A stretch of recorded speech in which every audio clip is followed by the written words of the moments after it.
ஜெபிப்போம். எங்கள் அன்பின் பரம தகப்பனே, துதிக்கிறோம், சோத்திருக்கிறோம். உலகம் உண்டாவதற்கு முன்னதாகவே நீர் எங்கள் மேல் வைத்த அன்புக்கு நன்றி. அந்த அன்பினாலும் முதுக்குமான இயேசு எங்களுக்கு அந்த பூமியில் இரட்சகராக தந்தரலின் அப்படின்லாம் நன்றி. இயேசு உங்களுக்காக தேவனுக்கு சமமாக இருப்பதை கொள்ளையாடின பொருளாக நாமல் தாமே பெருமையாக்கி அடிமை ரூபம் எடுத்து மனசு சாயலாக இந்த பூமியில் காணப்பட்டு மாம்சமும் ரத்தமும் உடையவராய் பிறந்தபடினால நன்றி. கல்வாரில் எங்கள் பாவ சாபங்களை ஏற்றுக்கொண்டு எங்களுக்காக ரத்தம் செஞ்சு ஜீவனை கொடுத்து அதற்கு நன்றி. மரணத்தை ஜெயித்து உயிர்த்தெழுந்து ஜீவனுள்ள நம்பிக்கை கொடுத்து விட்டபடினால நன்றி. அக்கிரமங்களினாலும் பாவங்களினாலும் மறித்து கிடந்த என்னையும் எங்களையும் கிறிஸ்துவுடைய கூட உயிர்ப்பித்து உன்னதங்கள் உட்கார செய்தபடினால நன்றி. இருளின் அதிகாரத்திலிருந்து எங்களை விடுதலையாக்கி அன்பின் குமார ராஜ்யத்தை உட்படுத்தினபடினால நன்றி. அந்த காலத்தில் எங்களை ஆச்சரியமான ஒளிக்கு வரவழைத்தபடினால நன்றி. இந்த பொல்லாத உலகத்திலிருந்து விடுதலை பண்ணி பரவ ராஜ்யத்துடைய குடிமக்களாக ஆட்டுக்குட்டியான ஜீவ் பேர் எழுதியிருக்கிறபடினால நன்றி. அப்பா, எங்களுக்கு கற்றலாக விடாமல் தந்த துணையாளரான பரிசுத்த ஆவியானவராய் தேற்றவாளனுக்கு நன்றி. எழுதி கொடுத்த ஜீவனுள்ள வார்த்தைகளுக்கு நன்றி, வாக்குத்தத்தங்களுக்கு நன்றி. அதன்படி உண்மையில் ஒரு போதுமானவருமாய் இருக்கிறவரே, இந்த நாளிலும் நான் தியானிக்கிற வேத வசனங்களை எனக்கும் எங்கள் ஒவ்வொருவருக்கும் ஆசீர்வாதமாக்கி தந்தரல வேண்டும் என்று இயேசு கிறிஸ்து நாமத்தில் தாழ்மையோடு வேண்டி கேட்டுக்கொள்கிறோம் பரமபிதாவே, ஆமென்.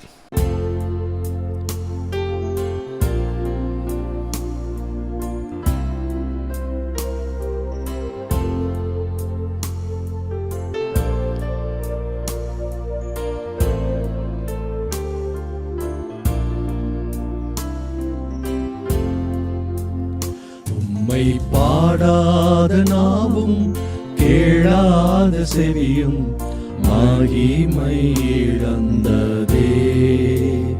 உம்மை பாடாத நாவும் கேளாத செவியும் மகிமை இழந்ததே. பாரில் மகிமை இழந்ததே, பாரில் மகிமை இழந்ததே. உந்தன் சித்தம் செய்ய நித்தம் இயேசுவே நீர் என்னை ஆட்கொள்ளுமே. உந்தன் சித்தம் செய்ய நித்தம் இயேசுவே நீர் என்னை ஆட்கொள்ளுமே.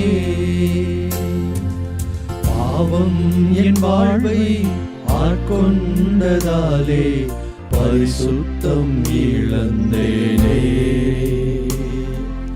பாவம் என் வாழ்வை ஆட்கொண்டதாலே பரிசுத்தம் இழந்தேனே. என்னில் பரிசுத்தம் இழந்தேனே, என்னில் பரிசுத்தம் இழந்தேனே. உந்தன் சித்தம் செய்ய நித்தம் இயேசுவே நீர் என்னை ஆட்கொள்ளுமே. உந்தன் சித்தம் செய்ய நித்தம் இயேசுவே நீர் என்னை ஆட்கொள்ளுமே. மண்ணில் உள்ளோரும் விண்ணில் உள்ளோரும் இசைந்து பாடவே. மண்ணில் உள்ளோரும் விண்ணில் உள்ளோரும் இசைந்து பாடவே. உம்மை புகழ்ந்து பாடவே, உம்மை துதித்து பாடவே. உந்தன் சித்தம் செய்ய நித்தம் இயேசுவே நீர் என்னை ஆட்கொள்ளுமே. உந்தன் சித்தம் செய்ய நித்தம் இயேசுவே நீர் என்னை ஆட்கொள்ளுமே. கர்த்தருடைய பரிசுத்தமுள்ள நாமம் மையப்படுவதாக. இந்த நாளிலும் நம்முடைய தியானத்திற்கென்று ரோமருக்கு எழுதின நிருபம் 8ஆம் அதிகாரம் 26வது வசனத்திலிருந்து 28வது வசனம் வரைக்கும் வாசித்து நாம் தியானிப்போம். Roman chapter 8 verse 26 to 28. அந்தபடியே ஆவியானவரும் நமது பலவீனங்களில் நமக்கு உதவி செய்கிறார்.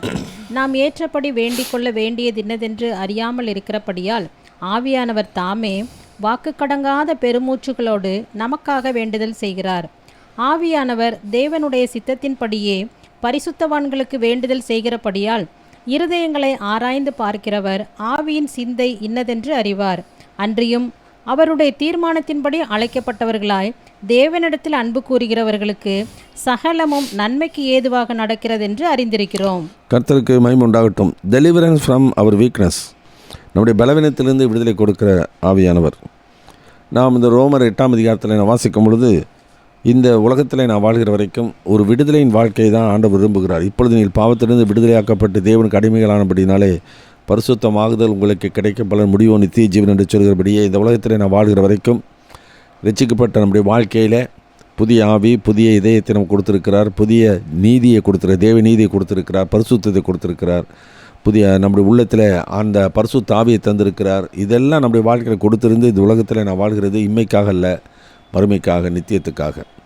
அந்த நித்தியத்துக்காக தான் நாம் இந்த உலகத்தில் அந்த நம்பிக்கையோடு கூட தான் இந்த உலகத்தில் வாழ்ந்து கொண்டு இருக்கிறோம். ஆனாலும் இந்த உலகத்தில் அவர் வைத்திருக்கிறதுனால இந்த மாயையான உலகத்தில் கீழ்ப்படுத்தினவராலேயே இந்த மாயைக்கு நாம் கீழ்ப்பட்டு நாம் வாழ்ந்து கொண்டு இருக்கிறோம். இதுவே முடிவல்ல. இந்த சரீரம் இன்னும் மாறலை, இந்த உலகம் மாறலை, பிசாசு மாறலை, பலவீனமான சரீரம் தான். நம்முடைய அறிவும் குறைவுள்ளதாக இருக்கிறது. எனவே நம்முடைய எதிர்காலம் எப்படி இருக்கும், என்ன இருக்கும் என்று சொல்லி பொதுவாக மனிதன் எதிர்பார்க்கிறது நியாயம்தான். உலகத்தில் இருக்க மக்கள் என்ன பண்ணுவோம், ஜோசியம், சகுன, சாஸ்திரம்லாம் பார்ப்பாங்க. அவங்க பார்த்து எதிர்காலம் எப்படி இருக்கும் கணித்து சொல்லுங்கய்யா அப்படின்னு சொல்லுவாங்க. நம்முடைய எதிர்காலத்தை கணிக்கிறவர் கர்த்தர் ஒருவர் மாத்திரமே. என் காலங்கள் உம்முடைய கருத்தில் அல்லவோ இருக்குது என்று சொல்லி சங்கீதக்காரன் சொல்கிறதை நாம் பார்க்கின்றோம். நாம் தரிசித்திடாமல் விசுவாசித்து நடக்கிற ஒரு மக்கள். எனவே நாம் நம்முடைய வாழ்க்கையில் அது என்ன நடக்க போகுதுன்னு தெரியாததுனால நாம் சோர்ந்து போக வேண்டிய அவசியம் இல்லை. அது ஆண்டவர் நம்மை விடுவித்து நம்மை நித்திய பாதையிலே மகிமையான ஒரு வழியிலே நம்மை நடத்தி கொண்டு போகிறவர். 3 காரியங்களை இந்த பகுதியில் நாம் பார்க்கிறோம். முதலாவது 8:26 வாசிக்கும் போது help of the Holi spirit, பரிசுத்தாவினுடைய உதவியை குறித்து நாம் பார்க்கிறோம். 2வது 8:27 வாசிக்கும் போது ஹார்ட்ஸ் ஆஃப் காட்ஸ் பீப்புள், தேவ மக்களுடைய இதயத்தை குறித்து நாம் பார்க்கிறோம். 3வது help of God to his with his பர்பஸ், டு டூ ஹிஸ் பர்பஸ், தேவனுடைய சித்தத்தை, தேவனுடைய நோக்கத்தை நம்முடைய வாழ்க்கையிலே நிறைவேற்றுவதற்கு தேவன் நமக்கு உதவி செய்கிறார். அதுதான் இந்த செய்தியினுடைய தலைப்பாக இருக்கிறது. முதல் காரியம் வாசிக்கும்போது 8:26 வாசிக்கலாம். Roman chapter 8:26. அந்தபடியே ஆவியானவரும் நமது பலவீனங்களில் நமக்கு உதவி செய்கிறார். நாம் ஏற்றபடி வேண்டிக்கொள்ள வேண்டியது இன்னதென்று அறியாமல் இருக்கிறபடியால் ஆவியானவர் தாமே வாக்கு கடங்காத பெருமூச்சுகளோடு நமக்காக வேண்டுதல் செய்கிறார். இங்கே வாசிக்கும்போது ஹெல்ப் ஆஃப் த ஹோலி ஸ்பிரிட், ஆண்டவர் ஏற்கனவே சொல்லிவிட்டால் நான் உங்களை திக்கற்றலாகிவிடேன், நான் போய் பிதா வேண்டிக் கொள்வேன், அப்பொழுது உங்களிடம் கூட என்றைக்கு இருக்கும்படியான சத்தியாவியாய் வேறொரு தேற்றரவாளனை அவர் உங்களுக்கு தந்துடுவார். உலகம் அந்த சத்தியாவையானவரை காணாலும் அறியாமலும் இருக்கிறபடினால் அவரை பெற்றுக்கொள்ள மாட்டாது. அவர் உங்களுக்குள்ளே வாசம் பண்ணி உங்களுக்குள்ளே இருப்பதால் நீங்கள் அவரை அறிவீர்கள் என்று சொன்னார். அது மாத்திரமல்ல, நம்ம அபிஷேகத்திருக்கிறார். அந்த அபிஷேகமே சகலவற்றையும் குறித்து போதிக்கிறது. நானும் போதித்து வழி நடத்துவேன் என்று ஆண்டவர் வாக்கு கொடுத்துட்டார். ஆனால் நாளைக்கு என்ன நடக்கும், மறுநாள் என்ன நடக்கும் நமக்கு தெரியாது. நீதிமொழிகள் புத்தகத்தில் 27ஆம் அதிகாரம் முதல் வசனத்தை அப்படி வாசிக்கிறோம். Proverbs chapter 27:1. நாளைய தினத்தை குறித்து பெருமை பாராட்டாதே, ஒரு நாள் பிறப்பிப்பதை அறியாயே. நம்முடைய வாழ்க்கையில் நாளைக்கு என்ன நடக்கும், ஏது நடக்கும் என்பது நம்முடைய வாழ்க்கையில் நமக்கு தெரியாது. ஆனால் நித்தியத்தில் என்ன நமக்கு ஆக்கு பண்ணியிருக்காரோ அதை தேவன் நமக்கு செய்வார். ஆனால் இந்த உலகத்தில் நாளைக்கு என்ன நடக்கும் என்பது நாம் அறியோம். ஆனால் தேவன் அதை அறிந்திருக்கிறார். அதனால் ஆவியானவர் என்ன பண்ணுகிறார், நம்முடைய வாழ்க்கையில் அந்த தேவனுடைய சித்தத்தை செய்வதற்கு, தேவனுக்கு பிரியமாய் வாழ்வதற்கு நமக்கு உதவி செய்கிறார். ஏன்னா நாம் தரிசித்து நடவாமல் விசுவாசித்து நடக்கிற ஒரு மக்கள் ஆகினாலே 2 காரணம் வாசம், inability of believers and intercession of the Holi ஸ்பிரிட். அதாவது நம்முடைய வாழ்க்கையில் பலவீனம், நம்முடைய இயலாமை, நாளை தினம் என்ன நடக்கும் என்று சொல்லி நம்முடைய வாழ்க்கையில் புரிந்து கொள்ள முடியாமல் அறியாத ஒரு இயலாமை, விசுவாசியுடைய இயலாமை. 2வது காரியம் தேவ சித்தத்தினுடைய பரிசுத்த ஆவியானவர் நமக்காக வேண்டுதல் செய்கிறது குறித்து நான் வாசிக்கிறோம். இவ்விதமாக தான் ஆவியானவர் நமக்கு உதவி செய்கிறார். நான் பவுல் என்கிற பக்தனுடைய வாழ்க்கையில் பார்க்கும் பொழுது அப்போஸ்தலர் 20ஆம் அதிகாரத்தில் 20வது வசனத்தை கேட்போம். Acts chapter 20:20 onwards.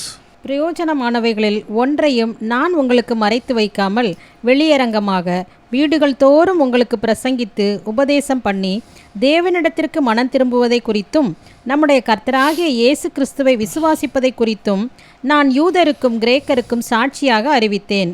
இப்பொழுதும் நான் ஆவியிலே கட்டுண்டவனாய் எருசலேமுக்கு போகிறேன். அங்கே எனக்கு நேரிடும் காரியங்களை நான் அறியேன். கட்டுகளும் உபத்திரவங்களும் எனக்கு வைத்திருக்கிறதென்று பரிசுத்த ஆவியானவர் பட்டணந்தோறும் தெரிவிக்கிறதை மாத்திரம் அறிந்திருக்கிறேன். இங்கே அவர் சொல்லுகிற காரியத்தை பார்த்தோம்னாக்கா எது அவருக்கு தெரியும் எது அவருக்கு தெரியாது என்று சொல்லுகிறதை பார்க்குறோம். ஏன்னாக்கா பட்டணங்கள் தோறும் கட்டுகள் உபத்திரவம் வைக்கப்பட்டிருக்கிறது என்று மட்டும் தெரியும். ஆனால் என்ன நடக்கும் ஏது நடக்கும் என்பது அவருக்கு தெரியல. அப்போஸ்தலன் தான். ஏன்னா ஆண்டவர் முன்னாடியே சொல்லிவிட்டால் அவன் என் நாமத்து நிமித்தம் எவ்வளவாய் பாடுபட வேண்டும் என்று நான் அவனுக்கு தெரிவிப்பேன் என்று சொல்லி. ஆனாலும் அழைத்தவர் உண்மையிலவர் முடிவு புரிந்து நடத்துகிறவர். எனவே நான் எதற்காக பிடிக்கப்பட்டேனோ அதை பிடித்து கொள்ளும்படி நான் ஆசையாய் தொடருகிறேன் என்று சொல்லி பவுல் பிலிப்பர் 3ஆம் அதிகாரத்தில் சொல்கிறதை நான் பார்க்கிறோம். ஏன் இன்னபிலிட்டி ஆஃப் பிலிவர்ஸ். ஒரு ஊழியக்காரனுக்கு அப்படின்னாக்கா ஒரு விசுவாசிக்கு நம்முடைய வாழ்க்கையில் யோசித்து பார்க்கணும், நாளைக்கு தினம் என்ன நடக்கும். அதனால தான் ஜெபம் பண்ண வேண்டிய விதத்தில் அவர் சொல்கிறார், அந்தந்த நாளுக்கு அந்த பாடுபோது சொல்லிட்டேன்னா சொல்கிற சோதனைகளுக்கு உட்பட பண்ணாதையும் தீமை நின்று விலக்கிங்கிற ரசித்து கொள்ளும் என்று சொல்லி ஜெபம் பண்ண வேண்டிய விதமாவது என்று சொல்லி ஆண்டவர் சொல்லுகிறதை நான் பார்க்கின்றோம். அதனால் என்ன சோதனை வரும், எப்படி வரும், யார் மூலமாக வரும், உலகம், மாமிசம், பிசாசு இவைகளின் மூலமாக நம்முடைய வாழ்க்கையில் எப்படி வரும் தெரியாது. ஆனாலும் நம்முடைய வாழ்க்கையிலே நம்முடைய இலக்கு குறிக்கோள் ஒருபோதும் மாறவே கூடாது. அந்த நித்தியத்தை நோக்கி மறுமையை குறித்து தான் நம்முடைய எண்ணங்கள் இருக்க வேண்டியது அவசியம். ஆகினாலே மனிதன் ஒரு விசுவாசி சாதாரணமல்ல, நாளைக்கு என்ன நடக்கும் என்பது நம்முடைய வாழ்க்கையிலே தெரியாது. ஆனால் இருக்கிற வரைக்கும் நம்ம பாடுகள் உண்டு. இது ஆண்டவர் சொல்லிட்டார், என்னிடத்தில் சமாதானம் உண்டாயிரும் பொருட்டு இவைகளை உங்களுக்கு சொன்னேன், அன்றும் உலகத்தில் உங்களுக்கு உபத்திரம் உண்டு, ஆனாலும் திடன் கொள்ளுங்கள், உலகத்தை நான் ஜெயித்தேன் என்று சொல்கிறார். அப்போஸ்தலர் 14:22 வாசிக்கும் போது நம்ம ஒவ்வொருத்தர் பாடுகள் வழியாக தான் பரலோக ராஜ்யத்துக்குள்ளே பிரவேசிக்க வேண்டும் என்று அங்கே அப்போஸ்தலர்கள் தீர்க்கதரிசி விசுவாச மக்களுக்கு அறிவுறுத்துகிறதை நாம் பார்க்கின்றோம். அதனால் விசுவாசியுடைய இயலாமை என்னன்னாக்கா நாளைக்கு என்ன நடக்கும்போது அடுத்த நாள் என்ன நடக்கும் நமக்கு தெரியாது. அதனால் மரணமும் எப்போ சாவு திருடனை போல வரும் என்று சொல்லி வேதத்தில் வாசிக்கிறோம். இன்னபிலிட்டி ஆஃப் பிலீவர்ஸ், விசுவாசியுடைய இயலாமை. ரெண்டாவது intercedes according to God's will. அதாவது ஹெல்ப் ஆஃப் த ஹோலி ஸ்பிரிட்டில் the Holi spirit intercedes according to God's will. பரிசுத்த ஆவியானவர் தேவனுடைய சித்தத்தின்படி நமக்காக ஆண்டவரிடத்தில் வேண்டுதல் செய்கிறார்னு சொல்லி இந்த வசனத்தை வாசிக்கிறோம். மறுபடியும் வாசிக்கிறோம் 8:26. அந்தப்படியே ஆவியானவரும் நமது பலவீனங்களில் நமக்கு உதவி செய்கிறார். நாம் ஏற்றபடி வேண்டிக் கொள்ள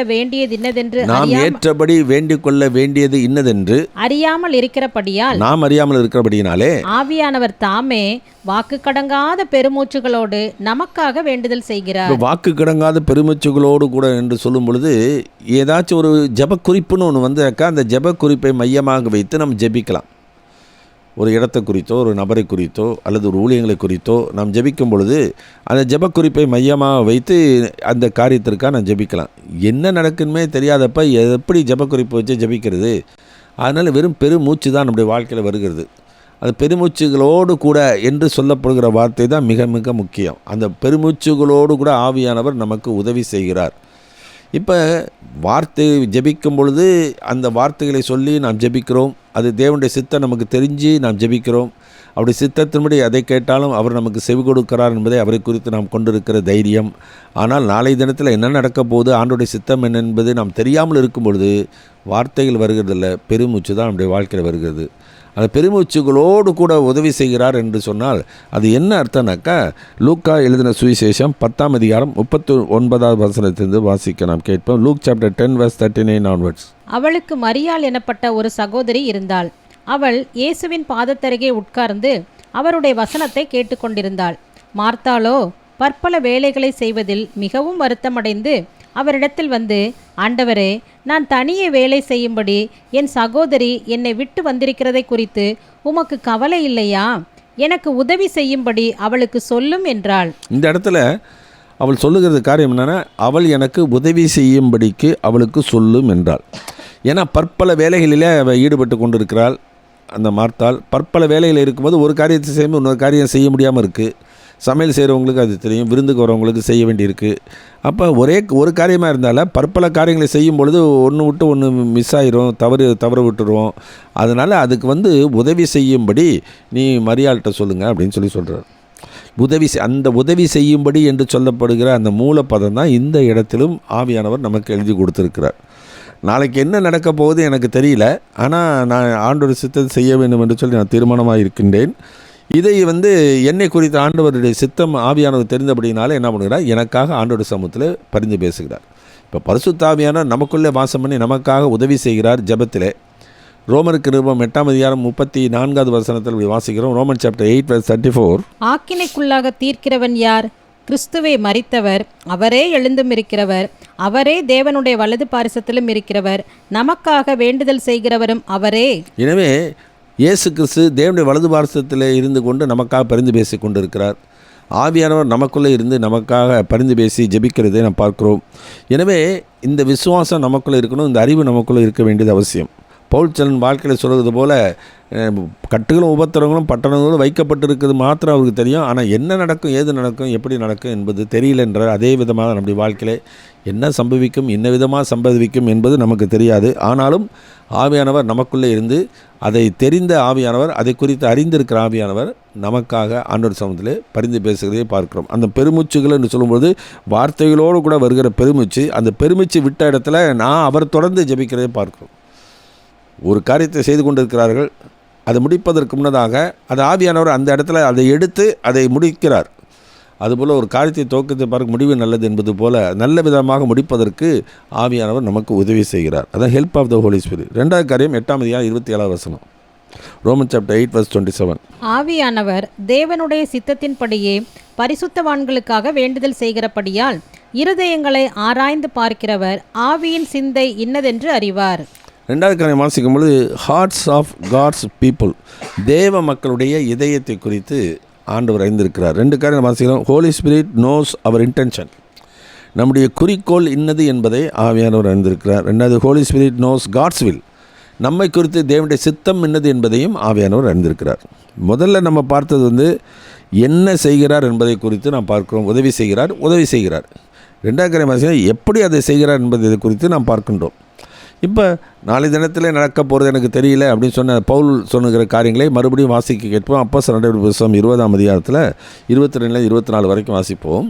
மறுபடியும் வாசிக்க கேட்போம். Acts chapter 20:22-24. இப்பொழுதும் நான் ஆவியிலே கட்டுண்டவனாய் எருசலேமுக்கு போகிறேன். அங்கே எனக்கு நேரிடும் காரியங்களை நான் அறியேன். கட்டுகளும் உபத்திரவங்களும் எனக்கு வைத்திருக்கிறதென்று பரிசுத்த ஆவியானவர் பட்டணந்தோறும் தெரிவிக்கிறதை மாத்திரம் அறிந்திருக்கிறேன். ஆகிலும் அவைகளில் ஒன்றையும் குறித்து கவலைப்படேன், என் பிராணனையும் நான் அருமையாக ஒன்றையும் குறித்து நான் என்ன பண்ண மாட்டேன், கவலைப்பட மாட்டேன், என் பிராணனையும் அருமையாக நான் எண்ண மாட்டேன். என் ஓட்டத்தை சந்தோஷத்தோட முடிக்கவும் தேவனுடைய கிருபையின் சுவிசேஷத்தை பிரசங்கம் பண்ணும்படிக்கு நான் கர்த்தராகிய இயேசுவினிடத்தில் பெற்ற ஊழியத்தை நிறைவேற்றவுமே விரும்புகிறேன். அப்போ அவனுடைய விருப்பம் என்ன, வாஞ்சை என்ன, குறிக்கோள், நோக்கம் என்ன, இது அவர் அங்கே தன்னுடைய அந்த மூப்பர்களுக்கு, எபேசு சபையின் மூப்பர்களுக்கு அதை அறிவிக்கிறதை நாம் பார்க்கிறோம். இதே தான் நம்முடைய வாழ்க்கையில் ஆண்டவரும் தன்னுடைய வாழ்க்கையில் என்ன காரியத்தை செய்ய போகிறேன் என்பதை முன்னதாகவே ஆண்டவர், அது எதற்காக நான் வந்தேன், எதற்காக நான் பாடுபட போகிறேன், திரும்ப நான் என்ன செய்ய போகிறேன், ஏன் பரலோகத்துக்கு நான் போகிறேன், பரலோகத்தில் ஏன் திரும்ப வரப்போகிறேன், இதெல்லாம் ஆண்டவர் அவருடைய குறிக்கோள், நம்முடைய வாழ்க்கையின் நோக்கத்தை அவர் தெரியப்படுத்தி விட்டார். ஆனால் விசுவாசிகளாகிய நமக்கு அது தெரியாது. அதனால் என் உள்ளத்தில் நான் என்ன பண்ணுறேன், என்னை எதற்காக கர்த்தர் அழைத்தாரோ அந்த அழைக்கிற அழைப்பை நான் விசுவாசித்து கீழ்ப்படிந்து அந்த நோக்கத்தை நிறைவேற்ற வேண்டும் என்று நான் விரும்புகிறேன். இப்போ அவருக்கு மாத்திரமல்ல, எல்லா விசுவாசிகளுக்கும் அதே தான். பிலிப்பியருக்கு 3ஆம் அதிகாரம் 12வது வசனத்திலிருந்து 16வது வசனம் வரைக்கும் வாசிப்போம். Philippians chapter 3:12 onwards. நான் அடைந்தாயிற்று அல்லது முற்றும் தேறினவனானேன் என்று எண்ணாமல் கிறிஸ்து இயேசுவினால் நான் எதற்காக பிடிக்கப்பட்டேனோ அதை நான் பிடித்து கொள்ளும்படி ஆசையாய் தொடர்கிறேன். சகோதரரே, அதை பிடித்து கொண்டேன் என்று நான் எண்ணுகிறதில்லை. ஒன்று செய்கிறேன், பின்னானவைகளை மறந்து முன்னானவைகளை நாடி கிறிஸ்து இயேசுவுக்குள் தேவன் அழைத்த பரம அழைப்பின் பந்தய பொருளுக்காக லக்கை நோக்கி தொடர்கிறேன். ஆகையால் நம்மில் தேறினவர்கள் யாவரும் இந்த சிந்தையாய் இருக்க கடவோம். எந்த காரியத்திலாவது நீங்கள் வேறே சிந்தையாக இருந்தால் அதையும் தேவன் உங்களுக்கு வெளிப்படுத்துவார். எனவே நம்முடைய வாழ்க்கையில் என்ன சிந்தையாக இருக்கிறோம்? தேவனுக்கு ஏற்ற சிந்தையா, மனிதனுக்கு ஏற்ற சிந்தையா, பூமிக்குரியவைகளா, மேலானவைகளா? பவுல் அதை கொலோசியில் சொல்கிறார், கிறிஸ்துவோடு எழுந்தது உண்டானால் கிறிஸ்து தேவனுடைய வலது பார்சத்தின் இடத்தில் இருக்கிற மேலானவைகளை தேடுங்கள், பூமியில் உள்ளவைகளை அல்ல, மேலானவைகளை நாடுங்கள் என்று சொல்வதை பார்க்கிறோம். எனவே நம்முடைய விருப்பம் என்ன, நம்முடைய வாஞ்சை என்ன, எதிர்பார்ப்பு என்ன என்பதை ஆவியானவர் நன்றாக அறிந்திருக்கிறார். நம்முடைய குறிக்கோளை அறிந்திருக்கிறார். நம்ம இதில் சில பேர் நம்முடைய வாழ்க்கையில் சில தாங்கள் பிரசித்தமாகணும்னு விரும்புகிறவங்க இருக்கிறாங்க, அதே அறிந்திருக்கிறார். அதை பணத்தின் மேலே ஆசை வச்சு ஊழியம் செய்கிறவங்களும் இருக்காங்க, அதே அறிந்திருக்கிறார். இதெல்லாம் ஆண்டவர் ஒவ்வொருவருடைய நினைவுகளை அறிந்திருக்கிறார். 139ஆம் சங்கத்தில் ரொம்ப அருமையாக இருக்கும், வாசிக்க கேட்போம். 139ஆம் சங்கம், Psalm 139 முதலாவது வசனத்திலிருந்து வாசிக்க கேட்போம். கர்த்தாவே, நீர் என்னை ஆராய்ந்து அறிந்திருக்கிறீர். என் உட்காருதலையும் என் எழுந்திருக்குதலையும் நீர் அறிந்திருக்கிறீர். என் நினைவுகளை தூரத்திலிருந்து அறிகிறீர். நான் நடந்தாலும் படுத்திருந்தாலும் என்னை சூழ்ந்திருக்கிறீர். என் வழிகளெல்லாம் உமக்கு தெரியும். என் நாவில் சொல் பிறவாததற்கு முன்னே இதோ கர்த்தாவே, அதையெல்லாம் நீர் அறிந்திருக்கிறீர். முற்புறத்திலும் பிற்புறத்திலும் நீர் என்னை நெருக்கி உமது கரத்தை என்மேல் வைக்கிறீர். இந்த அறிவு எனக்கு மிகுந்த ஆச்சரியமும் எனக்கு எட்டாத உயரமுமாய் இருக்கிறது. இந்த அறிவு எனக்கு மிகுந்த ஆச்சரியமும் எனக்கு எட்டாத உயரமுமாய் இருக்கிறது. ஏன்னா என்னுடைய குறிக்கோள், என் இலக்கு, என்னுடைய ஆசைகள், என் விருப்பம் இன்னது என்பதை ஆண்டவர் நன்றாக அறிந்திருக்கிறார். த Holi Spirit knows our intention. இப்போ ஒவ்வொரு ஊழிய செய்கிற ஒரு மக்கள் ஜெபிக்கிற ஜெபம் என்ன நோக்கத்திற்காக நாம் ஜெபிக்கிறோம், என்ன உள்ளத்தில் என்ன எண்ணங்கள் இருக்கிறது. ஏன்னா மனிதனுடைய நினைவுகளை தூரத்திலிருந்து அறிகிற தெய்வம். மத்திய 6ஆம் அதிகாரத்தில் ஜெபம் பண்ண வேண்டிய விதமாவது என்று சொல்லும் பொழுது, நான் வேண்டிக் கொள்வதற்கு முன்னதாகவே உங்களுக்கு இன்னது தேவை என்று பரமபிதா அறிந்திருக்கிறார்னு சொல்லி பார்க்கிறோம். அது மாத்திரம் யோவான் 2ஆம் அதிகாரத்தில் கடைசியில் வாசிக்கும் பொழுது, ஒருத்தரும் அவரை குறித்து, மனிதனை குறித்து அவருக்கு சாட்சி கொடுக்க வேண்டிய அவசியம் இல்லை. ஏன்னா மனிதனுடைய உள்ளத்தில் இருக்கிறது இன்னது என்பதை அவர் நன்றாக அறிந்திருக்கிறார். அதனால் இந்த விசுவாசிகள் இந்த உலகத்திலே, இந்த மாயான உலகத்திலே பாடுகள் மத்தியிலே நாம் வாழ்ந்து கொண்டிருக்கிறோம். நம்முடைய குறிக்கோள் என்ன, நம்முடைய இலக்கு என்ன, ஆண்டோட வருகையை நாம் எதிர்பார்த்து கொண்டு இருக்கிறோமா, ஆண்டோடு பிரியமாய் நாம் நடக்க வேண்டும், தேவனுடைய சித்தத்தை என் வாழ்க்கையில் செய்ய வேண்டும், எதற்காக அழைத்தாரோ அந்த அழைப்பில் நிலைத்திருக்க வேண்டும். இது எல்லாம் நம்முடைய வாழ்க்கையில் அப்படிப்பட்ட எண்ணங்கள் நமக்கு இருக்கா என்பதை ஆவியானவர் அறிந்திருக்கிறார். எனவே அவருக்கு ஆவிக்கு மறைவான சிறுசி ஒன்றுமே இல்லை. எனவே ஹோலி ஸ்பிரிட் நோஸ் அவர் இன்டென்ஷன். நம்முடைய குறிக்கோள் என்ன, நம்முடைய நோக்கம் என்ன என்பதை நன்றாக அறிந்திருக்கிறார். அதனால் அது மாத்திரமல்ல, ஆவியானவர் என்னை குறித்து தேவனுடைய சித்தம் என்னது என்பதையும் அவர் அறிந்திருக்கிறார். அதான் அங்கே பாயிண்ட். இப்போ எனக்கு தெரியல, எனக்கு தேவனுடைய சித்தம் நாளைக்கு என்ன நடக்கும் எனக்கு தெரியாது. ஆனால் ஆவியானவருக்கு தெரியுமே நாளைக்கு என்ன எனக்கு நடக்க போகுது என்பது ஆவியானவருக்கு நல்லா தெரியுமே. இப்போ என்னுடைய குறிக்கோள் என்ன என்பதை ஆவியார் அறிந்திருக்கிறார். நாளைக்கு என்ன நடக்க போகுது என்பதை ஆண்டவர் அறிந்திருக்கிறார். எனவே இது ரெண்டையும் சேர்த்து வச்சு தான் ஆவியானவர் என்ன பண்ணுகிறார், நமக்காக வேண்டுதல் செய்கிறார். எவ்வளவு ஒரு பாக்கியமான ஒரு வாழ்க்கை, எவ்வளோ அற்புதமான ஒரு ஜெபனுடைய வாழ்க்கையில். எனவே அவருடைய சித்தத்தின்படி தான் ஆவியானவர் நமக்கு ஜெபிக்கிறார். அப்போ எல்லாம் நன்மைக்கு அப்படி அவருக்கு உதவியாக, எல்லாம் ஒத்தாசையாக நம்முடைய வாழ்க்கையில் அவர் செய்து கொண்டு வருகிறதே பார்க்கிறார். அதான் ஆவியானவர் சொன்னார், ஆண்டவர் சொன்னார், நான் உங்களை திக்கற்றவளாய் நான் விடேன், நான் போய் ஒரு தேற்றரவாளனை உங்களுக்கு அனுப்புவேன். அதனால் நாம் கவலைப்பட வேண்டிய அவசியம் இல்லை. நம்முடைய வாழ்க்கையில் எப்படியாச்சும் அந்த தீர்மானமாக இருக்கணும், தேவனுடைய சித்தத்தை நான் செய்யணும். ஏன்னா பிதாவின் சித்தம் செய்கிறவனே பரலோக ராஜ்யத்தில் பிரவேசிப்பான இல்லாமல் என்னை நோக்கி கர்த்தாவே கர்த்தாவே என்று சொல்லுகிறவன் பிரவேசிக்க போவதில்லை. அதேமாதிரி பவுல் சொல்கிறார், இப்போ கலாத்தியர் 1:10 சொல்கிறார், நான் மனிதனையா தேவனையா யாரை நாடி போதிக்கிறேன், யாரை பிரியப்படுத்த பார்க்கிறேன். நான் இன்னும் மனுஷனை பிரியப்படுத்துகிறவனாக இருந்தால் நான் தேவனுடைய ஊழியன் அல்ல. அப்போ அவர் நோக்கம் என்ன, தேவனை பிரியப்படுத்தணும். அதான் எபேசியர் 5:10 பவுல் சொல்கிறார், கர்த்தருக்கு பிரியமானது இன்னதென்று சோதித்து அறியுங்கள். அப்போ என் வாழ்நாள் முழுவதும் என் வாழ்க்கையிலே தேவனுக்கு சித்தமானதை நான் செய்யணும். அது ஒருபோது நம்முடைய வாழ்க்கையில் வரங்கள் இருந்தாலும் வரங்களை நம்முடைய வாழ்க்கையை பிரசித்தமாக்கக்கூடாது. வரங்களை உபயோகப்படுத்தி தேவனுடைய சித்தத்தை நாம் செய்வர்களாக இருக்கணும். இன்றைக்கி வரங்களை வைத்துக்கொண்டு தங்களுக்கு சுய லாபத்துக்காக செய்கிற மக்கள், சுய பிரயோஜனத்துக்காக செய்கிற மக்கள்லாம் அதிகமாக இருக்கிறார்கள். ஆனால் நம்முடைய வாழ்க்கையில் கொடுக்கப்பட்டதை நோக்கம் அது அல்ல. நோக்கம் என்னென்னா மற்றவர்களை பயனடைய வேண்டும் என்பதற்காக தான் நமக்கு அந்த வரத்தை ஆண்டவர் நமக்கு கொடுத்திருக்கிறார். அதனால் நோக்கத்தை நம்முடைய வாழ்க்கையிலே சரியாக வைத்து கொண்டிருந்தால் ஆவியானுடைய உதவி நமக்கு எப்போது உண்டு. ஸோ மனிதனுடைய உள்ளத்திலே இருக்கிற நினைவுகள் வாசிக்கலாம். எபிரேயர் எழுதிய நிருபம் 4ஆம் அதிகாரம் 12வது 13ஆம் வசனம், ஹீப்ரூ சாப்டர் 4:12 and 13. தேவனுடைய வார்த்தையானது ஜீவனும் வல்லமையும் உள்ளதாயும் இருபுறமும் கருக்குள்ள எந்த பட்டயத்திலும் கருக்கானதாயும் ஆத்துமாவையும் ஆவியையும் கணுக்களையும் ஊனையும் பிரிக்கத்தக்கதாக உருவ குத்துகிறதாயும் இருதயத்தின் நினைவுகளையும் யோசனைகளையும் வகையறுக்கிறதாயும் இருக்கிறது. அவருடைய பார்வைக்கு மறைவான சிருஷ்டி ஒன்றுமில்லை, சகலமும் அவருடைய கண்களுக்கு முன்பாக நிர்வாணமாயும் வெளியரங்கமாயும் இருக்கிறது. அவருக்கே நாம் கணக்கு ஒப்புவிக்க வேண்டும். அதனால் அவருக்கு மறைவானது ஒன்றுமே கிடையாது. இப்போ யூதாஸ் காரியத்து 30 வெள்ளிக்காசுக்கு அவர் காட்டி கொடுப்பது உடன்பட்டு பந்தியில் உட்காந்துருக்கிறான். அப்போ ஆண்டவர் சொல்லார், உங்களில் உடனே காட்டி கொடுப்பான்னு சொல்லி அவங்களுக்கு யாருன்னே தெரியல. யூதாஸ் அவரை பார்த்து கேட்குறான், நானோன்றார், நீ தான் அப்படின்னு சொல்கிறாரு. எனவே மனிதனுடைய உள்ளத்தில் இருக்கிறதை தேவன் நன்றாக அறிந்திருக்கிறார், ஆவியானவர் அறிந்திருக்கிறார். நான் என்னுடைய வாழ்க்கையில் என்னுடைய நோக்கம் என்ன, என்னுடைய விருப்பம் என்ன, பிதாவுக்கு மகிமையாக நான் இருக்கணும், பிதாவை மகிமைப்படுத்தணும், இயேசுவை மகிமைப்படுத்தணும், இயேசுவை முன்னிறுத்தணும். இதுதான் என்னுடைய குறிக்கோளாக இருக்க வேண்டிய அவசியம். பவுல் தான் சொல்கிறார், நாங்கள் எங்களே அறிவியாமல் இயேசுவை கர்த்தர் என்றும் எங்களையோ அவருடைய ஊழியக்காரர் என்று சொல்லுகிறோம் என்று சொல்கிறார். எனவே ஹார்ட்ஸ் ஆஃப் காட்ஸ் பீப்புள், மனிதர்களுடைய தேவ பிள்ளைகளுடைய இருதயம் எப்படிப்பட்டது என்பதை ஆவியானவர் அறிந்திருக்கிறபடியினாலே, நம்முடைய குறிக்கோள் இலக்கையும் அறிந்திருக்கிறபடியினாலே, என்னை குறித்து தேவனுடைய சித்தம் என்னது என்பதை அவர் அறிந்திருக்கிறபடினாலே, அந்த ஜெபத்தை கேட்டு கர்த்தர் நம்முடைய வாழ்க்கையில் இடைபடுகிறவராக இருக்கிறார். மூன்றாவது காரியம் வாசிக்கும் பொழுது 8:28 ரோமன் சாப்டர் 8:28. அன்றியும் அவருடைய தீர்மானத்தின்படி அழைக்கப்பட்டவர்களாய் தேவனிடத்தில் அன்பு கூறுகிறவர்களுக்கு சகலமும் நன்மைக்கு ஏதுவாக நடக்கிறதென்று அறிந்திருக்கிறோம். Help of God to do his பர்பஸ். தேவனுடைய நோக்கம் நிறைவேற, தேவனுடைய திட்டம் நிறைவேற தேவன் நமக்கு என்ன பண்ணுகிறார்? உதவி செய்கிறார். ஆவியான உதவி செய்கிறார். இயேசு கிறிஸ்து பிதாண்டு வலது பார்த்து நமக்காக வேண்டுதல் செய்கிறார். தேவனே எல்லாவற்றையும் அதை செய்து முடிக்கிறவராக இருக்கிறார். ஏன்னா என்னுடைய குறிக்கோள், என்னுடைய ஆசைகள், விருப்பங்கள் அது தேவனுக்கு சித்தமாக இருக்கிறது. ஆவியானவர் ஜெபிக்கிறார். இந்த 2 பேருடைய ஜெபத்தையும் கேட்டு பிதாவாகி தேவன் என்ன பண்ணுறார்? எல்லாவற்றையும் நன்மைக்கு நடக்கிறார். அதனால் 2 காரியங்களை வாசிக்கணும். டிசைன் ஆஃப் காட், தேவனுடைய திட்டம். 2வது டிட்டர்மினேஷன் ஆஃப் காட், தேவனுடைய தீர்மானம். எபேசியர் 1:9-12 வரைக்கும் வாசிக்கலாம். Ephesian chapter 1:9-12. காலங்கள் நிறைவேறும் போது விளங்கும் நியமத்தின்படி பரலோகத்தில் இருக்கிறவைகளும் பூலோகத்தில் இருக்கிறவைகளும் ஆகிய சகலமும் கிறிஸ்துவுக்குள்ளே கூட்டப்பட வேண்டுமென்று தமக்குள்ளே தீர்மானித்திருந்த தம்முடைய தயவுள்ள சித்தத்தின் இரகசியத்தை எங்களுக்கு அறிவித்தார். மேலும் கிறிஸ்துவின் மேல் முன்னே நம்பிக்கையாயிருந்த நாங்கள் அவருடைய மகிமைக்கு புகழ்ச்சியாய் இருக்கும்படிக்கு தமது சித்தத்தின் ஆலோசனைக்கு தக்கதாக எல்லாவற்றையும் நடப்பிக்கிற அவருடைய தீர்மானத்தின்படியே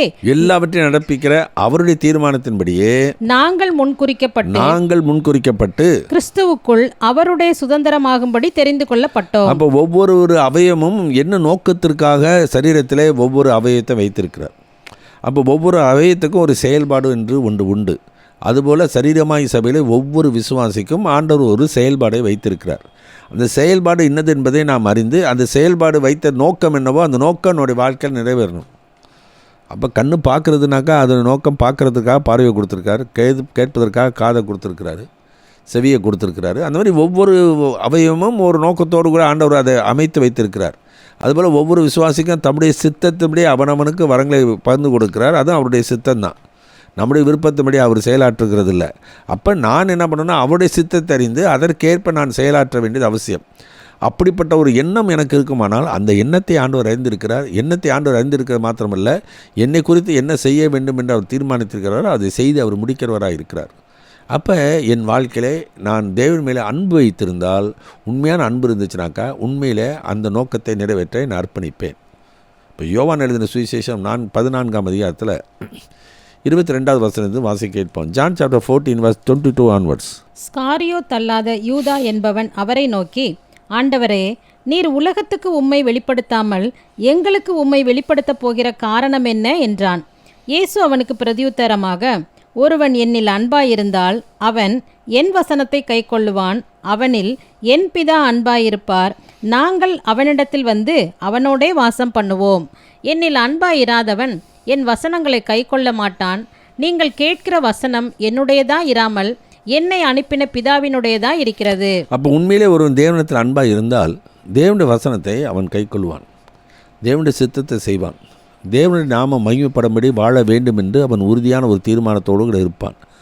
ஆனால் இன்றைக்கு அதிகமான மக்கள் என்ன பண்ணுறாங்க? தங்களுடைய புகழ்ச்சி, தங்களுடைய பெருமை அதை தான் முன்னாடி வந்து நிற்கணும்னு பார்க்குறாங்க. தங்களுடைய ஸ்தாபனங்கள் தான் வந்து இருக்கணும். அதை குறித்து மேன்மை பாராட்டுகிற மக்கள் எவ்வளோ பேர் இருக்கிறாங்க. எங்கள் ஸ்தாபனம் தான் உலகத்திலே பெருசு, எங்கள் சபையில் தான் அதிகமான நபர்கள் இருக்கிறாங்க. இப்படிப்பட்ட எண்ணமே கர்த்தருக்கு பிரியமில்லாதது. யாருடைய ஆத்துமாக்கள், எந்த ஆத்துமாக்களும் எந்த ஸ்தாபனத்துக்கோ அல்லது எந்த ஒரு போதகருக்கோ சொந்தமானதல்ல, அது கர்த்தருக்கு சொந்தமானது. என் நாடுகள் என் சத்தத்துக்கு செவி கொடுக்கின்றன, நான் அவைகள் அறிந்திருக்கிறேன். இப்படிப்பட்ட ஒரு எண்ணங்கள் இருக்குமானால் அது கர்த்தருடைய சித்தத்துக்கு மாறான ஒரு எண்ணம். எனவே தேவன் வந்து என்ன பண்ணியிருக்கிறார்? அவருடைய இதுதான் பேதுருவிட்ட அவர் சொல்லுகிறார், என் ஆடுகளையும் என் ஆட்டுக்குட்டிகளையும் மேய்ப்பாயாக. ஏன்னாக்கா ஏன் ஆண்டவர் இந்த வார்த்தையை பேதுருவிட்ட சொல்கிறாருனாக்கா, மத்தேயு 16 சொல்லும்பொழுது என்ன சொல்லுகிறார்? நான் இந்த மாதிரி பாடுபட்டு மறித்து புறஜாதியில் இருக்கிற ஒப்பு கொடுப்பாங்க, 3ஆம் நாள் உயிரோடு எழுந்திருப்பேன்னு சொல்லி அது தனியாக அழைச்சி வந்து என்ன சொல்கிறார்? இது உமக்கு சம்பவிப்பதில்லை, உமக்கு நேரிடாதுன்னு சொல்லி அவர் கடிந்து கொள்ள தொடங்கினார். இயேசுவுக்கு என்ன நடக்க போகுதுன்னு என்பதை அவர் சொன்னபோது அவரை கடிந்து கொண்டு அவர் வந்து நாளைக்கு சபை மக்களை அவர் கையில் ஹேண்ட் ஓவர் பண்ணாக்கா அவர் என்ன பண்ணுவார்? அப்பா இது ஆடு இல்லைப்பா, அதெல்லாம் என்னுடைய ஆடு, அதை மறந்துடாத நீ. எனவே என் ஆடுகளையும் என் ஆட்டுக்குட்டிகளை மேய்ப்பாயாக என்று ஆண்டவர் அவரிடத்தில் அழித்து சொல்லுகிறதை பார்க்கிறோம். அதனால தான் கேட்குறேன், உண்மையிலே என் மேலே அன்பாக இருக்காயா? அது வாசனை வாசிக்கிறேன். யோவான் சுவிசேஷத்தில் 21ஆம் அதிகாரத்தில் எடுத்து நான் வாசிக்க கேட்போம். 15லேருந்து வாசிப்போம். அவர்கள் போஜனம் பண்ணின பின்பு இயேசு சீமோன் பேதுருவை நோக்கி, யோனாவின் குமாரனாகிய சீமோனே, இவர்களிலும் அதிகமாய் நீ என்னிடத்தில் அன்பாயிருக்கிறாயா என்றார். இவர் கேட்குற கேள்வி என்ன? நீ அன்பாய் இருக்கிறாயா என்று ஆண்டவர் இந்த பேதுரு பார்த்து கேட்குறாரு. பேதுரு என்ன பதில் சொல்கிறாரு? அதற்கு அவன், ஆம் ஆண்டவரே, உம்மை நேசிக்கிறேன் என்பதை நீர் அறிவீர் என்றான். அவருக்கு இப்போ சொல்கிற பதிலே பார்த்தீங்களா, என்ன சொல்கிறேன் ஏது சொல்கிறேனே தெரியாமல் சொல்கிறார். தேவ அன்பு இருக்கான்னு கேட்குறாரு. இவர் நான் நேசிக்கிற ஒரு சகோதர அன்பு பற்றி இவர் சொல்லிட்டு இருக்காரு. நேசிக்கிறேன்னு உமக்கு தெரியும் என்று சொல்லி கொண்டு தான் என்ன சொல்கிறேன்னு தெரியாமல் பதில் சொல்கிறார். திரும்பவும் ஆண்டவர் என்ன பண்ணுறாரு? வாசிக்கல, தொடர்ந்து வாசிப்போம். அவர், என் ஆட்டுக்குட்டிகளை மேய்ப்பாயாக என்றார். 2ஆம் தரம் அவர் அவனை நோக்கி, யோனாவின் குமாரனாகிய சீமோனே, நீ என்னிடத்தில் அன்பாயிருக்கிறாயா என்றார். அதற்கு அவன், ஆம் ஆண்டவரே, உம்மை நேசிக்கிறேன் என்பதை நீர் அறிவீர் என்றான். அவர், என் ஆட்டுக்குட்டிகளை மேய்ப்பாயாக என்றார். இங்கே பாருங்கள், முதல்ல கேட்கும்போது என்ன சொல்கிறாரு? ஆட்டுக்குட்டிகளை மேய்ப்பாயாக. ஆட்டுக்குட்டிகளை மேய்ப்பாயாகனாக்கா பெரிய ஆடில் வரட்டலாம். சின்ன ஆட்டை குட்டியாக இருக்கிறத நீ ரொம்ப பவ்யமாக, ரொம்ப பொறுப்பாக, நிதானமாக, பொறுமையாக தான் அதை நடத்தணும். இதை புரிஞ்சு கொள்வதற்கான ஆண்டவர் சொல்ல, என் ஆட்டுக்குட்டிகளை மேய்ப்பாயாகன்றார். 2வது தடவை ஆட்டுக்குட்டிகளை மேய்ப்பாயாகன்றார். 3வது முறை இப்போ திரும்ப கேட்குறாரு ஆண்டவர். 3ஆம் தரம் அவர் அவனை நோக்கி, யோனாவின் குமாரனாகிய சீமோனே, நீ என்னை நேசிக்கிறாயா என்றார். என்னை நேசிக்கிறாயா என்று அவர் 3ஆம் தரம் தன்னை கேட்டபடியினாலே பேதுரு துக்கப்பட்டு, ஆண்டவரே, நீர் எல்லாவற்றையும் அறிந்திருக்கிறீர், நான் உம்மை நேசிக்கிறேன் என்பதையும் நீர் அறிவீர் என்றான். இயேசு, என் ஆடுகளை மேய்ப்பாயாக என்றார். இப்போ என்ன சொல்கிறாரு? முதல்ல 2 தடவை ஆட்டுக்குட்டிகள்னு சொன்னது. இப்போ என்ன பண்ணுறாரு? ஆடுகளை, ஒரு சின்ன ஆட்டுக்குட்டியை நீ எப்படி பக்குவமாக எடுத்து ரொம்ப தாழ்மையாக அன்போடு கூட நீ கருத்தாக நீ செய்வியோ, அதே மாதிரி தான் ஆடுகளையும் மேய்க்கணும். ஆடுகள் பெருசாக இருக்கின்றதுக்கு அவன் இஷ்டத்துக்கு என்ன பண்ணக்கூடாது, அதுகளை ஏன்னா இயேசுவே பேசினவர் இவர், இயேசுவே கடிந்து கொண்டவர் இது. அதனால தான் 1 பேதுரு 5 சொல்கிறார், இருமாப்பான சிந்தை உள்ளவர்களாக இராமல் மந்தைக்கு மாதிரியாக இருக்கணும்னு பேதுரு தன் நிருபத்தில் எழுதுகிறதை நான் பார்க்குறோம். எனவே டிசைன் ஆஃப் காட், தேவனுடைய திட்டம் என்ன என்பதை நம்முடைய வாழ்க்கையில் அறிந்துக்கணும். இப்போ உதாரணமாக ஆண்டவர் புதிய ஏற்பாட்டில் சபையை அவர் புதிய புறவினத்தாருக்கு சபையை சத்தியமானது அறிவிக்கப்பட போகிறது. அவர் சபையை என்ன பண்ணுகிறார்? கட்டி கொண்டு வருகிறார். இப்போ புறவினத்தார்கிட்ட போகும்போது என்ன பண்ணுவாங்க? யூத மக்கள்லாம் தங்களுடைய கொள்கையை அவர் மேலே திணிக்க முயற்சிப்பாங்க. அதனால் என்ன பண்ணுறாங்க? ஒருத்தர் வலது பாரசம், ஒருத்தர் இடது பாரசம், ஒருத்தர் என்று சொல்லி அவங்க என்ன பண்ண ஆரம்பிக்கிறாங்க? அந்த நோக்கத்தை அவர் அறியலை. அப்போஸ்தலர் நடவடிக்கைகள் புத்தகம் 1ஆம் அதிகாரம் 5வது வசனத்தை வாசிக்க கேட்போம். Acts chapter 1 verse 5 onwards.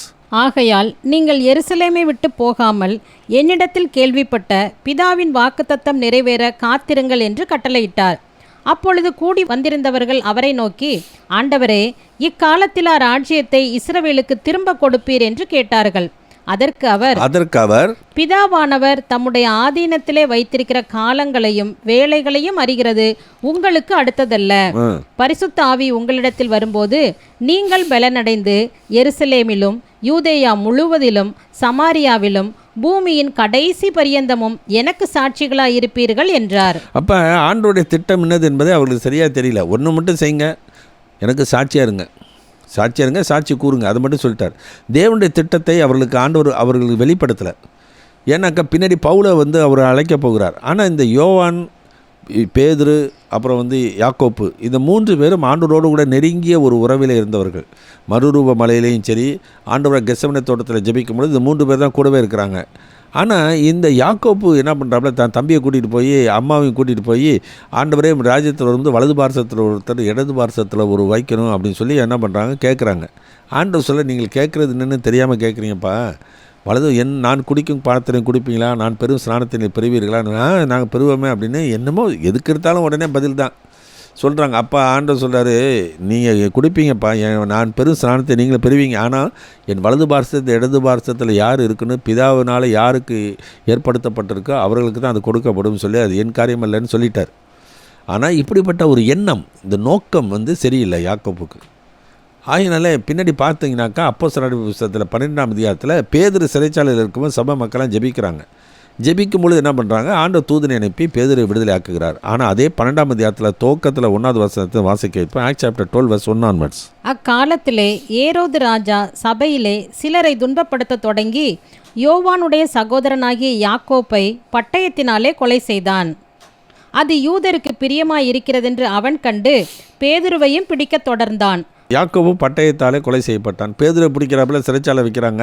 ஆனால் ஆண்டவர் தூதரை அனுப்பி விடுவிக்கிறார். ஏன் யாக்கோபை விடுதலை ஆக்கல? ஏன்னா அவன் எண்ணங்கள் நோக்கம் சரியில்லை. அவர் அப்போஸ்தலராக இருந்தாலும் சரி, நோக்கம் சரியில்லைனாக்கா கர்த்தர் ஒருபோதும் தேவனுடைய திட்டத்துக்கு இவர் ஒத்து வர மாட்டார், தேவனுடைய திட்டத்துக்கு இடங்களாக இருப்பார் என்றதுனால அவர் கொலை செய்யப்படுவதற்கு ஆண்டவர் அனுமதிக்கிறதை நாம் பார்க்கிறோம். We should know the design of காட். தேவனுடைய திட்டம் என்னது என்பதை அவர்கள் அறியாதபடினாலே தங்களுடைய சுய திட்டத்தை, சுய விருப்பத்தை அவர்கள் நிறைவேற்ற முயற்சிக்கிறார்கள். அதுதான் அங்கே ப்ராப்ளமே, அதுதான் அங்கே பிரச்சனையே. அதுதான் இன்றைக்கி நிறையா ஊழியர்கள் தங்களுடைய ஸ்தாபனத்தினுடைய கொள்கையை நிலைநிறுத்தணும் தான் பார்க்குறாங்களே ஒழிய தேவனுக்கு பிரியமான கொள்கையை நாம் நிறைவேற்றுவோம். இயேசு வாழ்ந்த காலத்தில் அதே தான். பரிசேயர் தங்களுடைய உபதேசம், சதுசேயர் தங்களுடைய உபதேசம், ஏரோது உபதேசம், இவங்க எல்லாரும் ஒரே ஆபிரகாமுடைய சந்ததி தான், ஒரே கோயில், ஒரே தேவாலயத்துக்கு தான் போகிறாங்க, ஒரே பண்டிகை தான், ஒரே கொண்டாட்டம் தான். எல்லாம் இருந்து பிரயோஜனம் இல்லை. தங்கள் கொள்கையை நிலைநிறுத்த வேண்டும் தான் முயற்சிக்கிறார்களே, தேவனுடைய சித்தத்தை அறியவில்லை. அப்படியே அவர்கள் ரட்சிக்கப்பட்டு தேவனுடைய பிள்ளையாக இருந்து அவர்களுக்கு வரங்களை கொடுத்தாலும் அவர்கள் அந்த வரங்களை வைத்து கொண்டு தாங்கள் பிரபலமாக தான் விரும்புகிறாங்களே ஒழிய தேவனுடைய சித்தத்தை செய்கிறதில்லை. ஏன்னா நோக்கம் என்ன? வரங்கள் கொடுக்கப்பட்டது அவனுக்காக அல்ல, மற்றவர்களுக்கு பிரயோஜனத்திற்காக. எனவே டிசைன் ஆஃப் காட், தேவனுடைய சித்தத்தை நம்முடைய வாழ்க்கையில் அறிந்து கொள்ள வேண்டியது மிக மிக அவசியம். தேவனுடைய திட்டம் என்ன?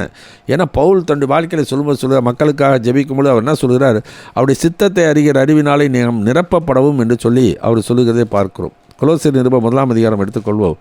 கொலோசியருக்கு நிருபம் 1 அதிகாரம் 9 வசனத்தை வாசிக்கலாம். இது நிமித்தம் நாங்கள் அதை கேட்ட நாள் முதல் உங்களுக்காக இடைவிடாமல் ஜெபம் பண்ணுகிறோம். நீங்கள் எல்லா ஞானத்தோடும் ஆவிக்குரிய விவேகத்தோடும் அவருடைய சித்தத்தை அறிகிற அறிவினாலே நிரப்பப்படவும் சகலவித நற்கிரியைகளுமாகிய கனிகளை தந்து தேவனை அறிகிற அறிவில் விருத்தி அடைந்து கர்த்தருக்கு பிரியமுண்டாக அவருக்கு பாத்திரராய் நடந்து கொள்ளவும் சந்தோஷத்தோட கூடிய எல்லா பொறுமையும் நீடிய சாந்தமும் உண்டாவதற்கு மகிமையான அவருடைய வல்லமையின்படி எல்லா வல்லமையாலும் பலப்படுத்தப்படவும் உங்களுக்காக வேண்டுதல் செய்கிறோம். அப்போ அந்த அப்போஸ்தலன் அந்த ஊழியக்காரனுடைய ஜெபத்தை நம்ம கவனிக்கணும். இன்றைக்கு இருக்க ஊழியக்காரருடைய ஜெபத்தை என்ன ஆண்டவர் அறிந்திருக்கிறார். இன்றைக்கி அந்த ஊழியக்காரருக்காக ஜெபிக்கிற மக்கள் எப்படி ஜெபிக்கிறாங்க? அந்த அப்போஸ்தலன் அன்றைக்கு அவர் ஜெபித்த ஜெபம் எப்படி? ஒவ்வொரு விசுவாசியும் தேவனுடைய சித்தத்தை அறிந்து கொள்ள வேண்டியது அவசியம். இன்றைக்கி நிறைய பேர் என்ன பண்ணுறாங்க? ஆண்டவர் என்னை குறித்து என்ன சித்தம் வச்சுருக்கான்னு சொல்லி யாராச்சும் தீர்க்க தரிசனம் யாராச்சும் சொல்கிறாங்களான்னு பார்த்துட்டு போயிட்டு இருக்காங்களே ஒழிய பைபிளை வாசிக்கிறது இல்லை. பைபிள் இருக்குது, நான் உனக்கு போதித்து நடக்க வேண்டிய வழியை உனக்கு காட்டுவேன், உண்மையில் கண்ணை வைத்து ஆலோசனை சொல்லிட்டாரு. ஆனாலும் இவங்க பைபிளை வாசிக்கிறது இல்லை, ஆண்டுடைய கர்த்தருடைய புத்தகத்தில் தேடி வாசிக்கிறது இல்லை. எல்லாம் குறுக்கு வழியில் போகிறது. குறுக்கு வழியில் போகும்பொழுது அது ஆபத்தில் கொண்டு போய் முடிந்துவிடும். கர்த்தருடைய வேதத்தின்படி நடக்கிற உத்தம மார்க்கத்தார் பாக்கியவான்கள். அவருடைய சாட்சியை கை கொண்டு அவரை முழு இதயத்தோடு தேடுகிறவர்கள் பாக்கியவான்கள். கர்த்தருடைய புத்தகத்தை தேடி வாசியுங்கள், ஒன்றும் குறையாது, ஒன்றும் ஜோடி இல்லாதிராது. கர்த்தருடைய வாய் இது சொல்லிவிட்டு அப்படி ஆவி அவரை சேர்க்கும் சொல்லிட்டார். என் வேதத்தின் மகத்துவங்களை அவர் எழுதி கொடுத்தேன்னு அவர்கள் அது அந்நிய காரியமாக எண்ணுகிறார். அன்றைக்கி அது அந்நிய காரியமாக எண்ணி யாராச்சும் தீர்க்கதரிசனம் சொல்கிறாங்களா? இப்படி தான் போகிறார்கள் ஒழிய தன்னை குறித்து தேவனுடைய சித்தம் என்ன வெளிப்படுத்துவார் என்று விசுவாசிக்கலை. அதை தெரிந்து கொள்ள விருப்பமும் இல்லை அவர்களுக்கு. இவங்க ஒரு ஆசை நிறைவேறதுக்கு என்னவோ அதை தேடிக்கொண்டு தான் போகிறார்கள். What is the design of காட்? தேவனுடைய திட்டம் என்னை குறித்து தேவனுடைய நோக்கம் என்ன? ஒவ்வொருத்தரும் ஆண்டு வெளிப்படுத்துவார். அதாவது மறைச்சு யாரும் வைக்கிறதில்ல, வெளிப்படுத்துவார். இப்போ தீமோத்தேயு குறித்து வாசிக்கும் பொழுது மூப்பராய சங்கத்தால் உண்மையில் கையில் வைத்த பொழுது தீர்க்க தரிசனத்தினாலே உனக்கு கொடுக்கப்பட்ட வரத்தை அனல் மூட்டி எழுப்பு. ஏன்னா ஆண்டவர் ஒரு நோக்கத்தோடு கூட அவன் அழைத்திருக்கிறார். அதற்குரிய வரத்தை ஆண்டவர் அவருக்கு தெரியப்படுத்துகிறார். இல்லைனாக்கா அவனுக்கு என்ன தெரியுமோ அது புஸ்தகத்தில் எழுதி வைத்திருக்கிறது. இயேசுவை குறித்து என்ன திட்டம் என்பதை அங்கே தேவன் தம்முடைய புஸ்தகத்தில் எழுதி வைத்திருக்கிறார். எபிரேயர் 10 அதிகாரத்தில் வாசிக்கலாம் 6வது வசனத்திலிருந்து. Hebrew chapter 10 verse 6 onwards. சர்வாங்க தகன பலிகளும் பாவ நிவாரண பலிகளும் உமக்கு பிரியமானதல்ல என்றீர். அப்பொழுது நான், தேவனே, உம்முடைய சித்தத்தின்படி செய்ய இதோ வருகிறேன், புஸ்தகச் சுருளில் என்னை குறித்து எழுதியிருக்கிறது என்று சொன்னேன் என்றார். எனவே இயேசு என்ன சொல்கிறார்? புஸ்தக சுருளிலே என்னை குறித்து எழுதியிருக்கிறது, இதோ வருகிறேன் என்று சொல்கிறார். அப்போ புஸ்தக சுருளிலே ஆண்டவர் நமக்கு என்ன வேணுமோ எல்லாத்தையும் எழுதி வச்சுட்டார். The law of the lord is perfect. கர்த்தருடைய வேதம் குறைவற்றது. அப்போ நம்முடைய வாழ்க்கையிலே தேவன் என்னை குறித்து என்ன திட்டம் வச்சிருக்கார் என்பதை நாம் மனத்தாழ்மையோடு கூட வாஞ்சியோடு கூட ஆண்டவரை நாடி தேடி போகணுமே ஒழிய மனிதனை நாடி மற்றவர்களை நாடி போகும்பொழுது நம்முடைய வாழ்க்கையிலே தவறான வழியிலே நடத்தப்பட்டு விடுவோம், தேவனுடைய திட்டத்துக்கு மாறாக போய்விடுவோம். அதனால் ஹெல்ப் ஆஃப் காட், தேவனுடைய உதவி நம்முடைய வாழ்க்கையில் வேணும். தேவனுடைய உதவி இல்லாமல் நாம் தேவனுடைய சித்தத்தை நாம் செய்ய முடியாது. எனவே help of God to do his பர்பஸ், தேவனுடைய நோக்கத்தை என்னுடைய வாழ்க்கையில் நிறைவேற்ற தேவன் நமக்கு உதவி செய்கிறார். God works out everything for our குட். எனவே நம்முடைய வாழ்க்கை டிசிஷன் ஆஃப் காட். ரெண்டாவது காரியம் டிட்டர்மினேஷன் ஆஃப் காட், தேவனுடைய தீர்மானம், உறுதியான தீர்மானம். இந்த உறுதியான தீர்மானத்தை குறித்து ரோமருக்கு நிறுவனம் 9ஆம் அதிகாரம் 10-12 வரைக்கும் வாசிப்போம். Roman chapter 9 verses 10-12. இதுவும் அல்லாமல் நம்முடைய பிதாவாகிய ஈசாக்கு என்னும் ஒருவனாலே ரெபேக்காள் கர்ப்பவதி ஆனபோது பிள்ளைகள் இன்னும் பிறவாமலும் நல்வினை தீவினை ஒன்றும் செய்யாமலும் இருக்கையில் தேவனுடைய தெரிந்து கொள்ளுதலின்படி இருக்கிற அவருடைய தீர்மானம் கிரியைகளினாலே நிலை நிற்காமல் அழைக்கிறவராலே நிலை நிற்கும்படிக்கு மூத்தவன் இளையவனுக்கு ஊழியம் செய்வான் என்று அவளுடனே சொல்லப்பட்டது. எனவே அழைக்கிறவராலே தான் நிலை நிற்க வேண்டுமே ஒழிய நாம் விரும்புகிறபடி இல்லை. அதனால தான் 9:16 வாசிக்கிறோம், விரும்புகிறனாலும் அல்ல, ஓடுகிறனாலும் அல்ல, இறங்குகிற தேவனாலே ஆகும். அதனால் டிட்டர்மினேஷன் ஆஃப் காட், தேவனுடைய உறுதியான தீர்மானத்தின்படி தான் அவர் செய்வார் ஒழிய நம்முடைய வாழ்க்கை நம்ம விருப்பத்தின்படி செய்யப்படுறது. அப்போ நான் அவருடைய சித்தத்தின்படி செய்ய வேண்டும் என்கிற நோக்கம் இருந்து என் வாழ்க்கை ஆண்டோடைய சித்தத்தை அர்ப்பணித்து நான் போகும்பொழுது என் இருதயத்தின் எண்ணங்களை அவர் அறிந்திருக்கிறபடினாலே அவர் என்ன பண்ணுறார், ஆண்டோருக்கு அன்பு கூர்ந்து அந்த வசனத்துக்கு செவி கொடுத்து கீழ்ப்படிந்து நான் போகும்பொழுது தேவன் என்னை குறித்து என்ன செய்ய தீர்மானித்திருக்கிறார் அதை ஆண்டவர் செய்கிறார். இதுதான் இயேசு கிறிஸ்து சொல்லுகிற ஒரு காரியம். நான் என் பிதாவுக்கு பிரியமானதை செய்கிறபடியால் அவர் என்னை தனியே இருக்க விடவில்லை. நான் பிதாவுக்கு பிரியமானதே செய்கிறேன், பேசுகிறேன், சொல்லுகிறதை நாம் பார்க்கின்றோம். அதே விதமாக தான் பவுல் சொல்லுகிறார். அப்போ யாரை பிரியப்படுத்த நாம் வாழ்கிறோம், யாருக்கு சித்தமானதை நாம் தேடுகிறோம், என்னுடைய குறிக்கோள் என்ன, நம்முடைய இலக்கு என்ன, பாடுகள் பிரச்சனைகள் இந்த உலகத்தில் இருக்கிறத வச்சு நாம் அவருக்கு விரோதமாக முறுமுறுக்கிறோமா, அல்லது பாடுகள் உபத்திரங்கள் இருந்தாலும் கர்த்தர் என்னை குறித்து என்ன நோக்கம் வச்சிருக்கிறார் அதை நிறைவேற்றுவார் என்ற உறுதியான தீர்மானம் நமக்குள் இருக்க வேண்டியது அவசியம். ஏன்னா உலகத்தின் பெரியந்தும் சகல நாட்களில் நான் உங்களோடு இருக்கிறேன் என்று சொல்லிவிட்டார். அதனால் இவைகள் ஒருபோது நம்முடைய வாழ்க்கையில் மேற்கொள்ள பலவீனம் இருக்கா, கிருபை போதும் என்று சொல்கிறார். உடனே பலவீனங்களை குறித்து நான் மிகவும் சந்தோஷமாக மேன்மை பாராட்டுகிறேன். இதுதான் நம்முடைய வாழ்க்கையில் அப்படிப்பட்ட ஒரு உறுதியான நிலைப்பாடு நமக்கு இருக்க வேண்டியது அவசியம். அந்த உறுதியான நிலைப்பாடு நம்முடைய வாழ்க்கையில் இருக்குமானால் உண்மையில் ஆண்டவருக்கு அன்பு கூறுவோம், உண்மையில் ஆண்டவருக்கு அன்பு கூர்ந்து கீழ்ப்படிந்து அவருடைய சித்தத்தின்படி வாழ்வோம், வசனத்தின்படி வாழ்வோம். வாழும் பொழுது எல்லாவற்றையும் தேவன் நன்மைக்கு எதுவாக செய்வார். அப்போ தான் கர்த்தர் மதுரமாக மாக்குவார், செங்கடலை பழக்க வைப்பார், கண்மலையும் தண்ணீரை கொடுப்பார். சும்மா சொல்லி பிரயோஜனம் இல்லை. நம்முடைய அது பழைய ஏற்பாட்டில் நடந்தது. ஆனால் புதிய ஏற்பாட்டில் நம்முடைய வாழ்க்கையில் ஒவ்வொருடைய வாழ்க்கையிலும் சகலமும் நன்மைக்கு எதுவாக நடக்க வேண்டும் என்றால் அவருடைய அன்பு கூறணும், அவருக்கு சித்தமானது செய்யணும். வெளிப்படுத்தின விசேஷம் 3ஆம் அதிகாரம் 10வது வசனத்தை இப்படி வாசிக்கிறோம். Revelation chapter 3:10. என் பொறுமையை குறித்து சொல்லிய வசனத்தை நீ காத்து கொண்டபடியினால் பூமியில் குடியிருக்கிறவர்களை சோதிக்கும்படியாக பூச்சக்கரத்தின் மேலெங்கும் வரப்போகிற சோதனை காலத்திற்கு தப்பும்படி நானும் உன்னை காப்பேன் என்று சொல்லி தீர்மானம் சொல்கிறார். ஏசாயா தீர்க்கதரிசி புத்தகம் 55ஆம் அதிகாரம் 8வது வசனம் வாசிக்க கேட்போம். Isaiah chapter 55 verse 8 onwards. என் நினைவுகள் உங்கள் நினைவுகள் அல்ல, உங்கள் வழிகள் என் வழிகளும் அல்லவென்று கர்த்தர் சொல்லுகிறார். பூமியை பார்க்கிலும் வானங்கள் எப்படி உயர்ந்திருக்கிறதோ அப்படியே உங்கள் வழிகளை பார்க்கிலும் என் வழிகளும் உங்கள் நினைவுகளை பார்க்கிலும் என் நினைவுகளும் உயர்ந்திருக்கிறது. மாரியும் உறைந்த மழையும் வானத்திலிருந்து இறங்கி அவ்விடத்திற்கு திரும்பாமல் பூமியை நனைத்து அதில் முளை கிளம்பி விளையும்படி செய்து விதைக்கிறவனுக்கு விதையையும் புசிக்கிறவனுக்கு ஆகாரத்தையும் கொடுக்கிறது எப்படியோ அப்படியே என் வாயிலிருந்து புறப்படும் வசனமும் இருக்கும். அது வெறுமையாய் என்னிடத்திற்கு திரும்பாமல் அது நான் விரும்புகிறதை செய்து நான் அதை அனுப்பின காரியமாகும்படி வாய்க்கும். எனவே அதுதான் தேவனுடைய உறுதியான தீர்மானம். எனவே ஒவ்வொருவரையும் நம்ம கர்த்தர் அழைத்திருக்கிறார், என்ன நோக்கத்திற்கு அழைத்திருக்கிறார், என்ன செய்ய வேண்டும் என்று விரும்புகிறார். அந்த விருப்பத்தை நான் நிறைவேற்ற வேண்டும், அது ஆண்டோடைய நாமத்துக்கு மகிமையாக இருக்க வேண்டும் என்கிற ஒரு எண்ணங்கள் ஒவ்வொரு விசுவாசிக்கும் இருக்க வேண்டியது அவசியம்.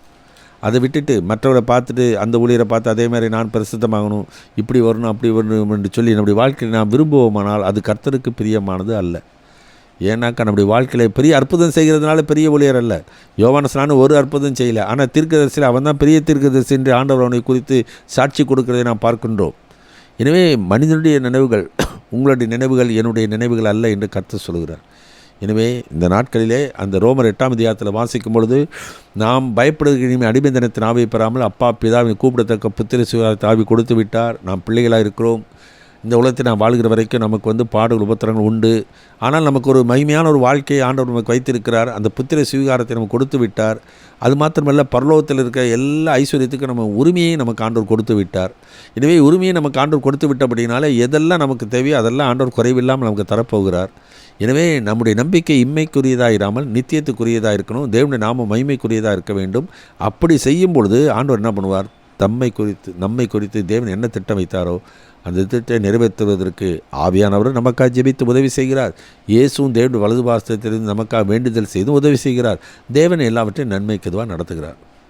அதான் அன்றியும் அப்படி தீர்மானத்தின்படி அழைக்கப்பட்டவர்களாய் தேவனத்தில் அன்பு கூறலுக்கு சகலமும் நன்மைக்கு எதுவாய் நடக்கிறது என்று அறிந்திருக்கிறோம் என்றால் அது அனுபவத்தில் அவர் சொல்லுகிற ஒரு வார்த்தை. அதே அனுபவத்தில் நாமும் சொல்லுவர்களாக இருப்போம். கண்ணீர் மூடுவோம். நான் ஜெபிக்கலாம். அன்பின் பரம தகப்பனே, நாங்கள் தியானித்த வேத பதிலுக்காக நன்றி செலுத்தி நாங்கள் சோத்திருக்கிறோம். எங்களுக்கு வருகிற ஆண்டவரே வாழ்க்கையில் ஒவ்வொரு நாளும் ஆண்டவரே ஒவ்வொரு நாளும் உடைய கிருபைகள் எங்களுக்கு புதிதாக நீ தருகிறீர். நாள்தோறும் கிருபைகள் புதிதாக இருக்கிறது. இன்றைக்கு ஒவ்வொரு நாளும் என்னென்ன நடக்கும் என்பதை நீ அறிந்திருக்கிறபடினாலே எங்களுடைய மனதின்படி அல்ல உடைய சித்தத்தின்படி ஆகக்கடவுது என்று இயேசு ஒப்பு கொடுத்தது போல நாங்களும் ஆண்டவரே எங்கள் மனதின்படி அல்ல உடைய சித்தத்தின்படி ஆகக்கடவுது ஒப்பு கொடுத்து நாள் போகிறோம். உங்கள் சித்தமானது எங்கள் வாழ்க்கையில் வாய்க்கட்டும். உடைய நாமம் மையப்படட்டும். இயேசு நாமத்தில் வேண்டுகிறோம் பரமபிதாவே, ஆமென். என் ஆத்துமாவே கர்த்தரை ஸ்தோத்திரி, என் முழு உள்ளமே என்னுடைய பரிசுத்த நாமத்தை ஸ்தோத்திரி. என் ஆத்துமாவே கர்த்தரை ஸ்தோத்திரி, அவர் செய்த சகல உபகாரங்களையும் மறவாதே, ஆமென்.